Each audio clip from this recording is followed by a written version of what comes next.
You are listening to 600 Second Saga. Today's feature is The Perfect Gene by Olga Werby.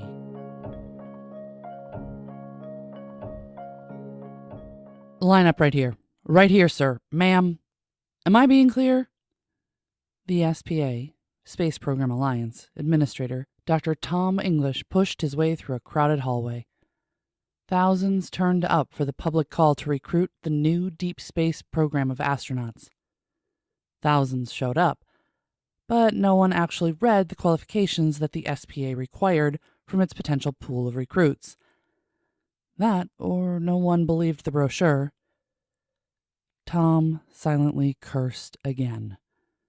No one read anymore. He advocated for a video explanation, but did the higher-ups listen? No. The SPA was a deeply conservative organization, and now it was his job to deal with these people. Max Smith. Is Max Smith here? Tom called, trying to get his voice to carry over the crowd's hum. Max Smith? He looked around. He was surrounded by a sea of tall, buff daredevils. Didn't anyone read the call? Anyone? Sir? One of the I go to the gym at least twice a day dudes tugged on Tom's lab coat. That white coat was the only thing that was keeping Tom from being crushed by the muscle tissue and drowned in testosterone. White lab coats worked better than safety gear in these environments, in Tom's opinion. Tom looked up. The guy trying to get his attention was looking down at him from all of his 86 inches of height. Yes? Tom asked. His neck hurt from looking up all morning. The call clearly stated no one over 5'5" would even be considered. Did anyone read any more? Dr. English? The giant of a man hesitated, thought better of something, and then continued. Max Smith was shown the door. He finally said. What? Tom looked at his digital pad, showing Max Smith's application. 5'4", 180 pounds. Perfect so far. Why's that? He asked. Well, sir, it just seemed that the person was completely inappropriate to the American space program. I mean, Max was fat. We pushed all those folks to the back of the line. No point wasting your time, sir. He continued talking, but Tom turned and made his way to the building entrance. Apparently, his ideal candidates had been sorted for him and pushed out into an easy-to-find location. The lobby. Perfect. The crowd parted before the white lab coat, and Tom was there in just a few heartbeats. There they were. The lobby of the SPA Space Flight Research Center held 4 people. Squat, obese homunculi standing as far apart from each other as possible. 1 man and 3 women. Tom wondered if some already left, or were pushed out before he found them. He made a mental note to check and bring back any that drifted off. These were the people that had actually read the briefing. The ones that Tom was hunting for these last few years. Thank you very much for coming, everyone. Tom addressed the small crowd of social misfits. This is not a joke, the short man with a beer belly and massive love handles called out. The giant that followed Tom out here into the lobby let out a chuckle. This is not just a stunt for SPA political correctness, is it? Just for the journalists out there? There were reporters milling outside the front doors. The deep space program was big news. There were a few more outbursts, and Tom waited for the group to settle down again. Tom understood their reservations. He, too, was a perfect specimen of the present-day human. 6'3", endurance runner, not an extra pound of fat anywhere on his body. Tom used to be proud of his body. But now he understood its liability. This body anchored him to Earth. He would never go out there into the stars. This perfect body was his prison. These people, these ugly fat slobs, were the pinnacle of evolution. No joke, he said. I'm Dr. Tom English, My job is to find the next generation of astronauts to join our deep space program. You have your pick back there." A woman with too many curves pointed behind Tom. Through the double doors, Tom could still feel the vibrations from the movement and conversation of a few hundred other perfect human specimens. "I'm sure you are all here because you read that SPA is looking for specific genetic traits." He addressed the small group. "Fat jokes are not appreciated. Some people are born to eat all they want and yet their bodies stay fit."